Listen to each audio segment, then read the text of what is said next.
Are you in need of a new website but not sure where to begin? I'm here to help. In this video, I'll be showing you how to make a plan so you can build a website that meets your needs and your goals. Whether you plan to build your website yourself or you decide to work with a professional, this video is going to help. Now, before we begin, I want to talk about a few things that you should avoid, a few pitfalls, if you will. The first pitfall to avoid is thinking about the design before making a website plan. Your website's design really should be created to accommodate the assets that you specifically have available and the information that you need to convey to your target audience. If you focus on the design first, a lot of times you'll end up trying to fit your business into a pretty template instead of really customizing the design specific to you. The second pitfall to avoid is choosing a website platform before making a plan.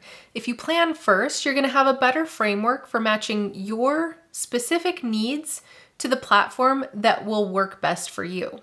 And then lastly, if you're planning on working with a professional, you want to make a plan before choosing that professional to build your website for you. If you plan first, you can enter those conversations with the pro with your very specific requirements. That means you'll get a better estimate and your project is likely to cost less and move along much quicker because you're giving them all the details up front. Okay, so now that we've covered the pitfalls to avoid, I want to talk about what we call a minimum viable launch. It can be really easy to get caught up in trying to launch the perfect website, but you need to adopt the mindset that your website's always going to be a work in progress. You'll constantly be adapting it to your business's needs and improving it over time.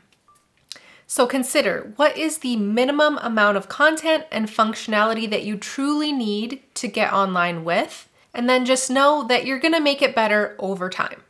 Okay, so now that we've covered the pitfalls to avoid and we've talked about a minimum viable launch, it's time to get into the 4 main steps for planning your website. Now, we're going to go through those steps, and we also have a free website planning workbook that you can download at freewebsiteplanner.com that will help you with this process.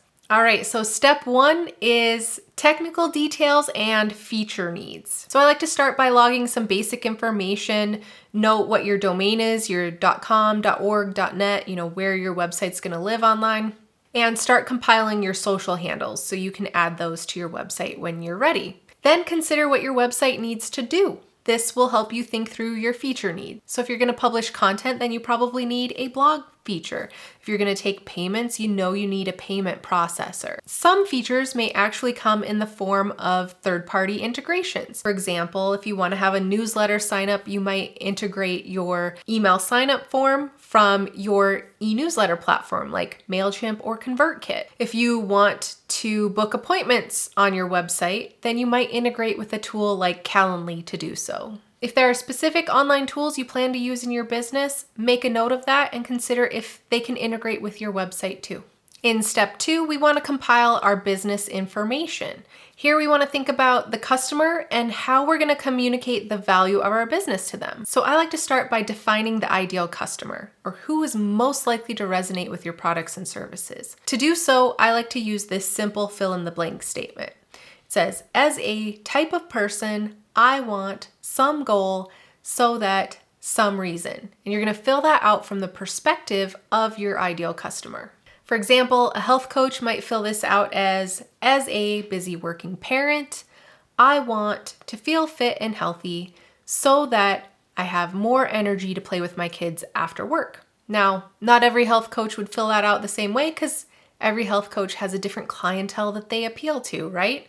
So you would think about who your ideal customer is and fill that out from their perspective. Defining your ideal customer is going to help you design your website around their needs. It's going to help you effectively communicate with the target audience you're trying to attract to your business.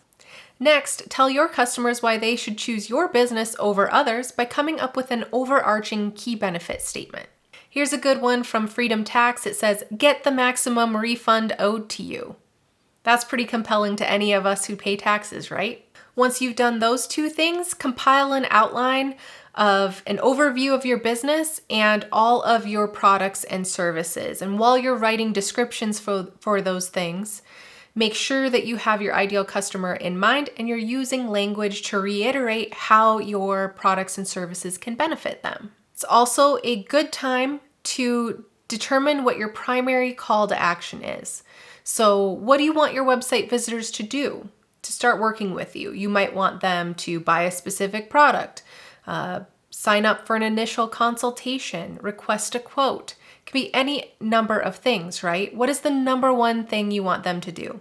You want to design your website around helping visitors take that action. Next, we're on to step 3, which is to take an inventory of your assets. You want to grab any photos, logos, stock images, product photos, assets that you have available to put on your website and just get a good list together. I like to add these things to a Google Drive or Dropbox folder if I'm working with someone else on my website. This is super helpful because then they have all the assets that they need to put the design together. Now, your last step in planning your website is the biggest step, and that is everything to do with your website content.